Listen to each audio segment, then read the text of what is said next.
Gente, essa aula aqui vai ser com a presença do Dr. Luiz Henrique, né, meu amigo, e a gente vai falar aqui sobre judicialização e custo dos direitos, tá? A palavra está com você, viu? Tá. Pessoal, muito boa noite. Acho que a maioria de vocês já devem ter acompanhado o dia que a gente fez uma live, né? Eu e o Arley. E aí, na oportunidade, a gente tratou de outro tema. E como eu achei interessante conversar com vocês, ter essa oportunidade, eu vim aqui pedir o Arley para a gente ter uma outra oportunidade de conversar aí sobre um tema que também me parece ser muito interessante e algo mais prático também, do ponto de vista até dos direitos fundamentais, mas que eu sentia um pouco de falta em relação ao tempo que eu estava na graduação, porque a gente acaba tendo uma visão muito dogmática, muito, assim, do ponto de vista constitucional, do que a norma determina, mas a gente não acaba não levando um pouco para saindo um pouco da seara jurídica, o que eu acho que é muito importante. Eu não sei se vocês têm essa impressão, mas parece que o mundo do direito ele é muito perfeito, ele tem todas aquelas celeumas da dogmática que a gente fica praticando, mas quando vai na prática, no ponto de vista prático, na aplicação, as coisas elas não fecham, né? Vocês já tiveram impressão nisso? Alguém? O pessoal pode manifestar, Arlen? Pode manifestar. Gente, pode falar aí. é, Fala aí quem quiser, responde a pergunta dele. Refaça a pergunta aí, que o pessoal vai responder, o Luiz. Tá. O pessoal que atua na prática jurídica aí a, tem a mesma impressão de que às vezes a dogmática é uma coisa, que na prática é outra? Alguém? O povo está meio calado, né? É porque a maioria aqui, eles ainda não estão na prática jurídica, sabe? Nós temos um policial Entendi. militar, tem um pessoal que trabalha no escritório também, só que ele não está aqui hoje, eu acho que o Matheus não está aí. Uhum. Então, a gente não tem muito esse mundo jurídico ainda representado, não. Entendeu? Certo, entendi.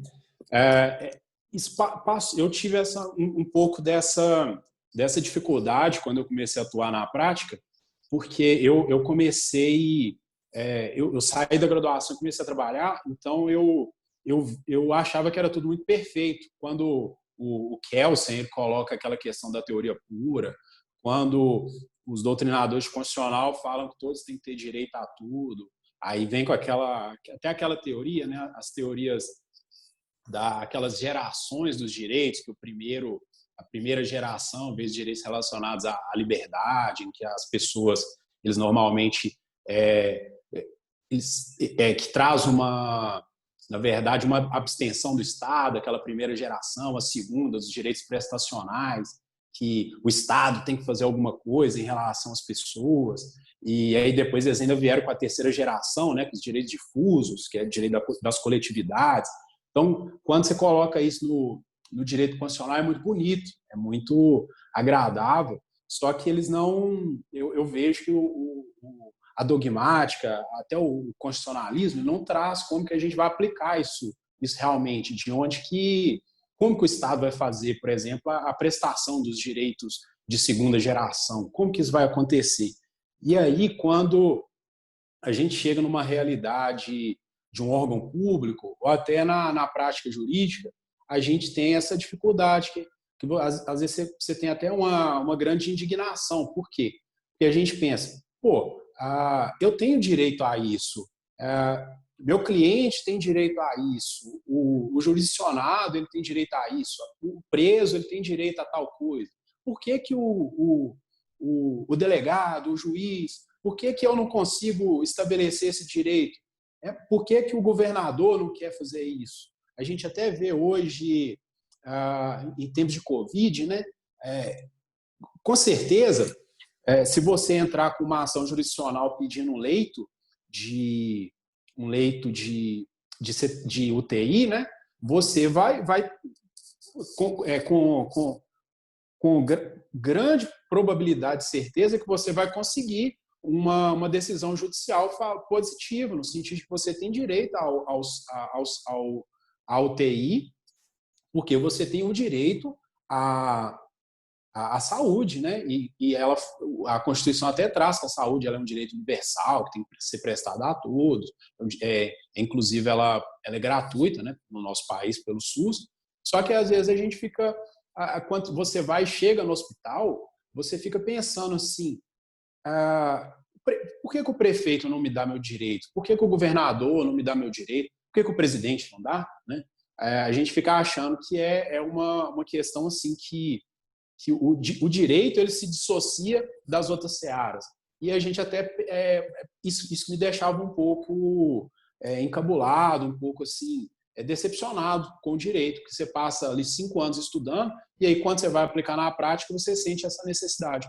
E eu vejo que a gente trata isso na graduação um pouco dissociado. A gente não traz a questão prática juntamente com a questão... não a questão prática, mas a gente dissocia 2 áreas. A área jurídica é uma área totalmente pura, como o Kelsen queria, e a gente não traz aquela área, como que isso depende de outras áreas, como economia, como a própria área da saúde, como a ciência. Então, a gente acha que o direito resolve tudo, mas no final ele não resolve. Ele não pode ser própria tratado de política, forma... né, Luiz? Exato, a política é importantíssima nesse ponto de vista também. Então, até na prática, você não tem como dissociar uma coisa da outra. Como eu disse no primeiro encontro nosso, né, são princípios que são colocados, mas também são áreas que têm a ver com a vida das pessoas. Então, você tem que ter aquilo tudo ali muito bem concatenado e você entender a repercussão prática de cada uma, de como que aquilo vai ser aplicado. O direito por si só não resolve tudo. Então, no constitucionalismo, né, tem aquela questão como eu já disse, tem a questão dos direitos geracionais. Primeira, aí eles fazem até aquela associação com os princípios, né, da Revolução Francesa, que aí a primeira geração são os direitos de liberdade, que você pode fazer e o Estado não pode te atrapalhar em relação àquilo. Os outros são os direitos de igualdade, são direitos de prestação. O Estado ele tem que te prestar aquilo para você chegar a um patamar de igualdade aceitável. E também tem os direitos de fraternidade, né, que são os daqueles da coletividade, que nos tratam como entes coletivos, mais ou menos nesse sentido. Aí, essa classificação no plano dos direitos fundamentais, ela até evoluiu um pouco. Hoje tem doutrinadores que falam em 4ª geração, em 5ª geração, mas não é muito... É só isso aí, eu falo só a título de início de conversa. Por quê? O importante aqui que eu venho tratar é o seguinte: classicamente, a doutrina, os doutrinadores, até a própria jurisprudência, quando a gente vê as fundamentações dos julgados, eles trazem uma dicotomia, que exusa essa dicotomia, na verdade, essa tricotomia, né, para falar o seguinte, que os direitos de primeira geração, como eles são uma abstenção do Estado, eles não precisam você não precisa de gastar nada para que esses direitos sejam resguardados pelo ente público. Por si só pelo fato de eles estarem na Constituição, eles já estão ali, por si só, já valem, e você não tem que gastar nada nisso. E aí, por outro lado, eles falam o seguinte, que os direitos sociais, eles têm uma necessidade de uma prestação. Então, você tem que destinar uma determinada quantia orçamentária para aquele tipo de direito. Então, se você chega e fala para a pessoa assim, a saúde é um direito de 2ª geração. Para ele ser resguardado, você precisa destinar orçamento para aquele tipo de direito, para ele ser resguardado. Quando você chega e fala, por exemplo, que a Previdência é um direito de 2ª geração. Quando você fala em Previdência, você tem que estar lá destinando uma certa parcela tributária, no caso, é uma contribuição, né, a contribuição social que vem de cada um de nós, mais uma parcela tributária também de orçamento que vai destinada para esse tipo de direito social. Ainda tem, por exemplo, a educação, mesma coisa. Só que existem uns doutrinados, dois professores estadunidenses. Aí no caso é o Holmes, é o Stephen Holmes e o Cass Sunstein. Eles dois escreveram um livro que chama O Custo dos Direitos, porque a liberdade depende de impostos. Até onde eu vi, ele não tinha uma tradução para o português, mas ele traz muito essa questão do custo dos direitos, que é muito importante essa análise. Por quê? Porque às vezes a gente acha que as coisas elas não estão associadas a um direito, a uma contraprestação pecuniária. E a gente, às vezes, não pensa como um todo na questão do quanto que aquilo vai custar para cada um. E hoje, em tempo de Covid, principalmente, e isso já vinha há um tempo, principalmente também em tempo de crise, que o orçamento do Estado está cada dia menor, a gente vê até que a gente passou por um período de crise em que a gente até retirou uma presidente legitimamente eleita do cargo porque ela estava fazendo algumas questões questionáveis do ponto de vista financeiro e orçamentário, que acabou gerando uma crise enorme em relação a tanto a questão do país quanto a polarização. Então, a gente vê o tanto que é importante a questão da gestão pública. Toda uma operação, né, a Operação Lava Jato, ela veio sob o ponto de vista de que estão nos roubando criminosamente, o dinheiro público está sendo desviado e aí a gente tem que fazer alguma coisa em relação a isso, a gente tem que dar aparato estatal para que isso seja desenvolvido. Só que a gente tem que ver também, até do ponto de vista da gestão pública.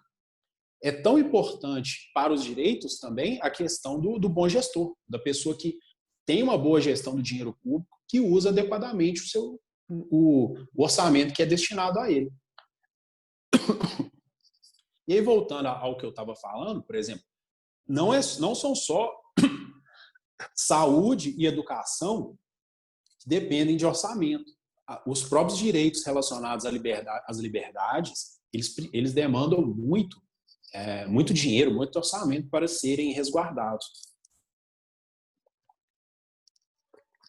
Eu não sei se os senhores já pararam para pensar o custo que é um habeas corpus. O habeas corpus, como todos sabem, ele é um remédio, né? Ele é uma ação, é uma garantia constitucional que serve para resguardar o direito de ir e vir, que é um direito de primeira geração. Em tese, o direito de ir e vir ele é de primeira geração e não gastaria nada. Mas para você fazer assegurar o direito de ir e vir, já foi estabelecido o habeas corpus. E são milhões de habeas corpus, milhares de habeas corpus protocolados todo ano. Como todos sabem, é uma ação gratuita. Se você entra com ela no Poder Judiciário, você não paga. Tanto é que várias pessoas entram a todo dia e aquilo vem do orçamento público. Todos nós estamos pagando por aquele habeas corpus. Só daí você já vê um preço simples, que é pago por todos para que o direito de individuais sejam resguardados, o direito de ir e vir das pessoas sejam resguardados. Eu, particularmente, nunca fui beneficiário, nunca fui paciente com habeas corpus. Eu não sei se algum de vocês já foi, mas eu já fui autoridade coatora em vários.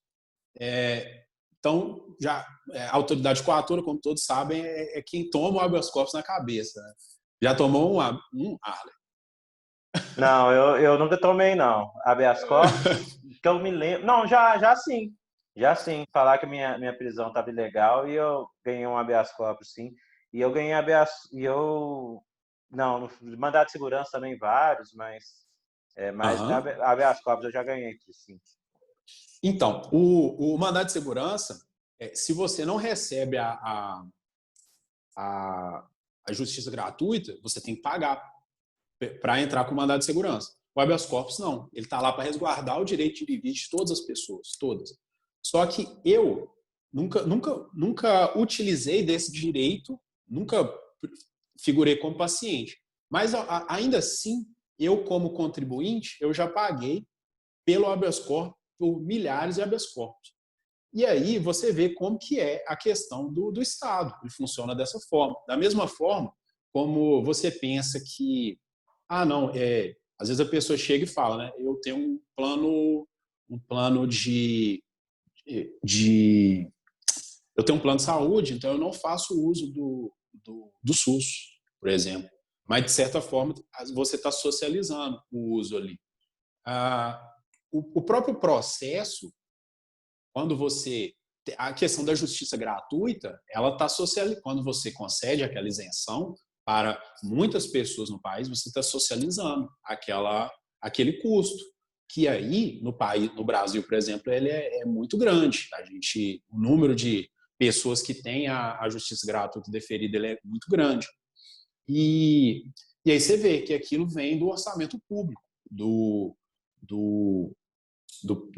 a pessoa não paga naturalmente, ela começa a exercer aquele direito, né, de litigar no processo através de uma parcela orçamentária que acaba saindo de todos nós. A gente está socializando tudo. Então, esses professores americanos, eles acabam falando nisso, nessa questão dos custos dos direitos. Devido ao processo legal, é um direito? Ele tem um custo? Tem. E todos nós pagamos por isso. É um custo que é devido?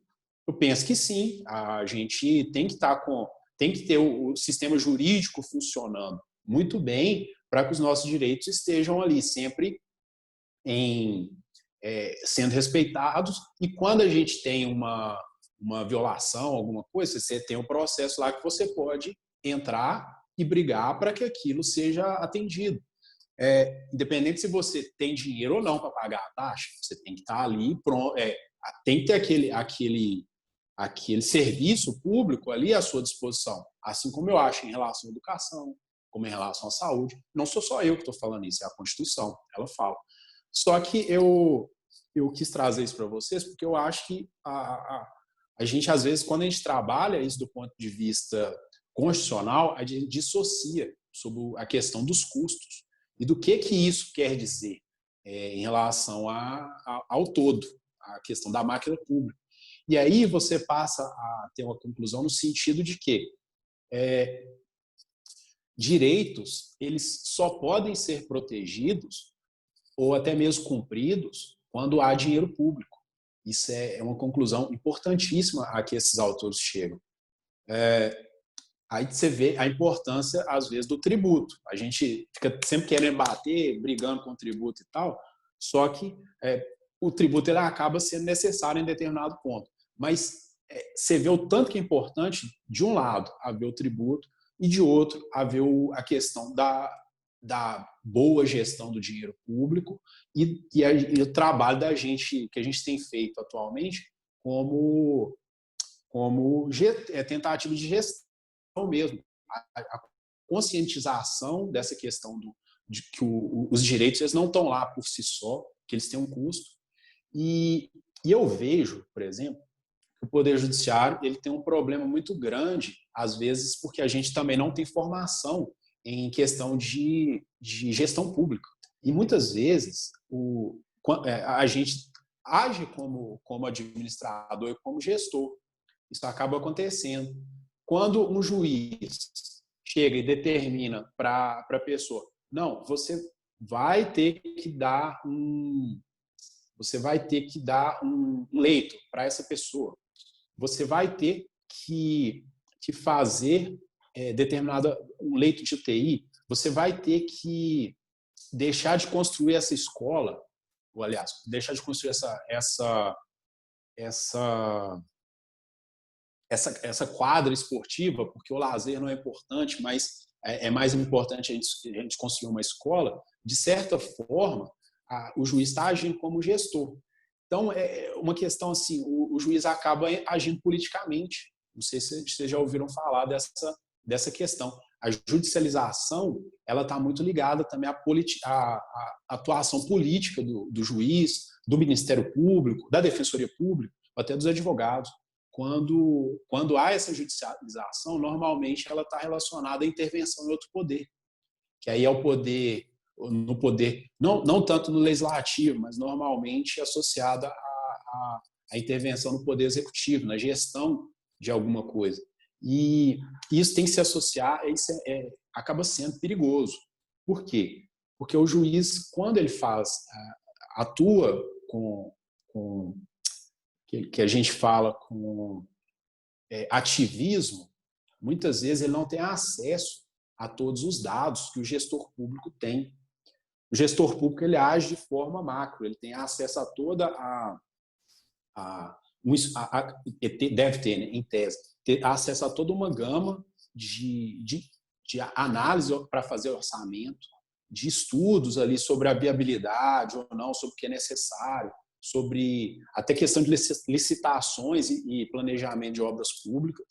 E aí, quando o juiz entra e determina determinada conduta do gestor público, ele às vezes não tem acesso a tudo isso. Então, um ponto que eu gostaria de trazer para vocês relacionado a isso. Até teve um dia que eu compartilhei no meu Instagram relacionado à gestão da política de expansão da Defensoria Pública. O que acontece? Alguns juízes chegando e falando assim, eu vi que não tem Defensoria Pública na minha cidade e é essencial que um defensor que tenha Defensoria Pública aqui. Da mesma forma que eu já vi juízes fazendo em relação à delegacia. Falando, não, eu não tenho policiais suficientes na delegacia de determinada comarca, eu vou obrigar o Estado a fazer. Só que ele está agindo como gestor. Não sei se vocês já raciocinaram em relação a isso. E aí é uma coisa que tem a ver com o dinheiro público. Ele tem que aguardar, tem que ter a política orçamentária, tem que estar de acordo com aquele tipo de expansão. Aí, da mesma forma, a gente pega e visualiza que o tanto que é importante a gente fazer a análise orçamentária, econômica da coisa antes de dar determinada decisão, por exemplo. Eu estou me fazendo entender, Arley? Arley? Tá sim, ô Luiz. Uma das coisas que eu achei interessante, a gente tá me ouvindo? Sim, perfeito. Uma das coisas que a gente estava falando era o seguinte, o fato de Nova Serrana não ter um lugar para poder abrigar menores, né? um centro socioeducativo. E o tanto que isso prejudica a população, né? O tanto que a população fica prejudicada uma vez que eu só tenho 2 vagas no centro socioeducativo de Divinópolis, que é o centro mais próximo. Eu tenho que pensar qual adolescente que eu vou deixar preso. Porque se eu mandar um adolescente que cometeu um roubo, eu posso depois precisar dessas vagas para outro. Então, eu penso o seguinte, você falou aí, tudo bem, o gestor público ele não pode ser coagido porque ele tem mais dados, ele pode fazer uma análise mais detalhada. Mas e quando, Luiz, ele não o faz, o gestor público, o prefeito, isso aí seria, eu acho que em tese do Estado, um deputado estadual ajudar. Ele não o faz porque isso vai fazer ele perder votos. Né? Se ele trouxer um centro socioeducativo para Nova Serrana, acaba que o pessoal não vai querer votar nele, entendeu? Isso aí vai tirar votos nele ao invés de... E quando ele não está fazendo isso por uma questão política, aí não seria uma coisa boa a intervenção judicial? Entendo. É muito, muito interessante esse ponto, mas quando é em relação a instalação de um centro, por exemplo, aí já não há como a determinação de que a intervenção em relação a ele, porque aí a atuação é puramente política. Eu não sei se vocês já atuaram em relação, já perceberam como funciona, por exemplo, uma indústria a ser implantada em em uma cidade, determinada cidade ou determinado estado. Uma empresa, na verdade, né? Uma sede de uma empresa, uma fábrica, por exemplo. Ela não vem simplesmente porque ela não vem pelo bem da cidade, ela não vem pensando no cidadão, ela vem pensando nos benefícios que vão fazer ela conseguir progredir e fazer o que ela se destina, que é, por exemplo, a questão de dar lucro, né? Que toda empresa ela visa o lucro, está lá na definição de empresa. Então, ela vem buscando, por exemplo, uma isenção fiscal. Quando o prefeito, por exemplo, pede para ela vir, ele aponta quais são os benefícios. Ele faz a empresa ela faz essa análise. Da mesma forma, o prefeito ele faz essa análise também, o governador, acerca da viabilidade em relação aos lugares onde vão ser instalados esses pontos, essas unidades. É complicado, porque a gente até pensa, por exemplo, no Rio. No Rio de Janeiro, existe uma vara só, uma vara de execuções. É tudo concentrado na capital. Eu não sei como é que é a distribuição da gestão de vagas, mas a gestão ela é toda feita a gestão é feita toda na capital. Aí você vê que é uma opção política. Minas não poderia ser feito dessa forma, porque aqui é um estado muito grande, é muito diferente, por exemplo, do Rio. Agora, a gente vê uma dificuldade muito grande em relação à gestão de vagas aqui em Minas, em relação à gestão de vagas de adolescentes. A gente tem esses problemas também. Mas eu acho que, por exemplo, o Poder Judiciário ele não pode intervir propriamente aí determinando politicamente qual que é o lugar adequado para ser instalado.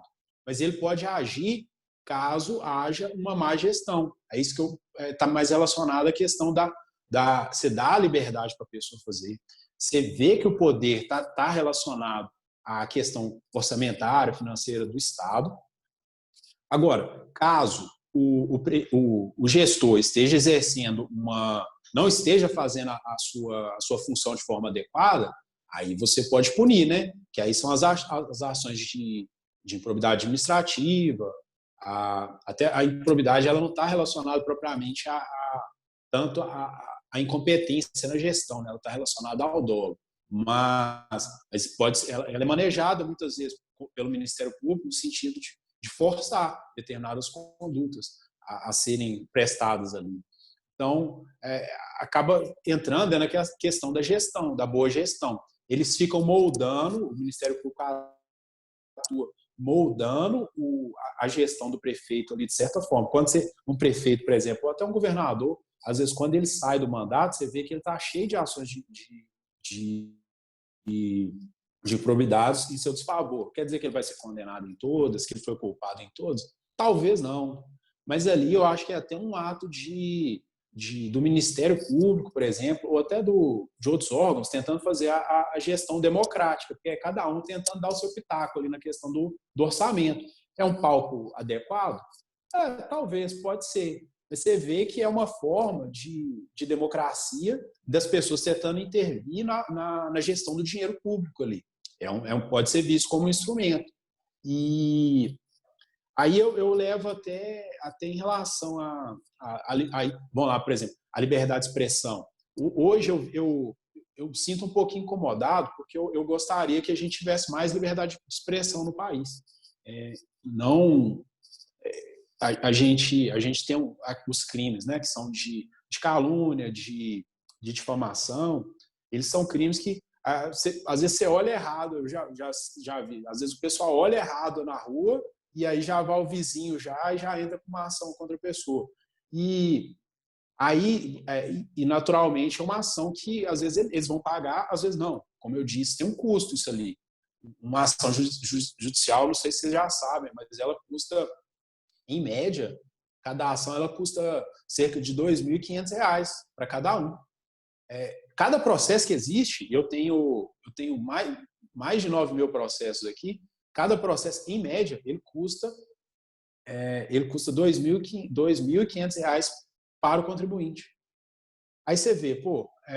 Ele custa isso em quê? Em servidores, em espaço físico, essas coisas, tudo? Em tudo. É o preço que foi analisado em tempo. Aí você vê que tem processos que realmente eles não vão dar em nada, né? Porque às vezes tem processo que prescreve, às vezes uma ação que realmente tinha cunho punitivo e que não tinha. Então, às vezes a pessoa só entrou ali, às vezes tem ações que são feitas de forma, por exemplo, fraudulentas, né? Existem também ações fraudulentas. E aí, ali são R$ 2.500 que a gente, como contribuintes, a gente está pagando. Você vê o custo, né? O custo. Quando uma pessoa... A gente deveria pensar 2 vezes antes de entrar com uma ação jurisdicional. Ainda que você tenha o benefício da justiça gratuita, ou que seja uma ação gratuita, como é o habeas corpus, a gente está gastando uma parcela relevante ali do dinheiro público. Aí são entre servidores, com certeza, entre servidores, entre estrutura, né, para guardar aquilo tudo, para tudo. E aí isso às vezes ela não passa pela cabeça da pessoa que está entrando, que ela está gastando dinheiro público, que ela poderia aquele dinheiro poderia estar sendo destinado para outra coisa. Não sei se você já tinha pensado nisso antes. Vocês já pensaram? Nunca tinha pensado não? nisso. A gestão do dinheiro público, né, pelo próprio contribuinte, pelo próprio cidadão que está se fazendo, né, que está se beneficiando, ele deveria tentar gerir melhor o dinheiro que é de todos, né? O que eu falo muito do pessoal lá a respeito de viaturas policiais, né? O que você tem que ter um cuidado com a viatura. Primeiro, que é um meio de transporte seu, como policial, e segundo, que é um bem público, que é pago pelo imposto de todo mundo. Então, se você deixa passar a revisão da viatura muito tempo, né? Quem é responsável por isso? Ele acaba prejudicando o cidadão, porque essa viatura ela vai estragar, ela vai gerar um custo maior para o cidadão posteriormente. Né? Muito interessante essa questão. Uhum. Aí eu até já puxo também para outra situação em relação a 2 casos que foram apontados que aportaram lá na Suprema Corte Americana, que falam o seguinte, que era sobre a questão do aborto. Por exemplo, a gente tem uma ação no Supremo que está sendo julgada já há muito tempo relacionada à possibilidade ou não do haver o aborto, né? do aborto ser descriminalizado ou não. Hoje é crime abortar, salvo se for nas situações autorizadas pelo Código Penal, mas existe essa lei que está discutindo. E dentro da esteira que eu estou falando, isso traz um custo, porque a ação está lá presente e agora, é um custo que eu estou disposto, que eu acho justo pagar, porque eu quero que os ministros um dia debrucem sobre essa situação e definam se a gente pode, se a mulher tem o livre, se ela tem o direito de escolha ou não, se a questão do aborto ela está dentro ali da liberdade das pessoas de fazer do pai e da mãe, né, de fazer o seu planejamento familiar, está dentro, não está? Eu acho que isso aí os ministros têm que tratar, isso é importante. É direito da mulher, não é? Ô Luiz, vamos Sim. encerrar e começar uma nova, porque o Zoom ele dá 40 minutos, né, de reunião. Tá. Nós já passamos o primeiro bloco, agora nós vamos encerrar e eu vou mandar o link de novo para vocês, tá bom? Vocês entram no outro link e já venham com perguntas, viu, gente?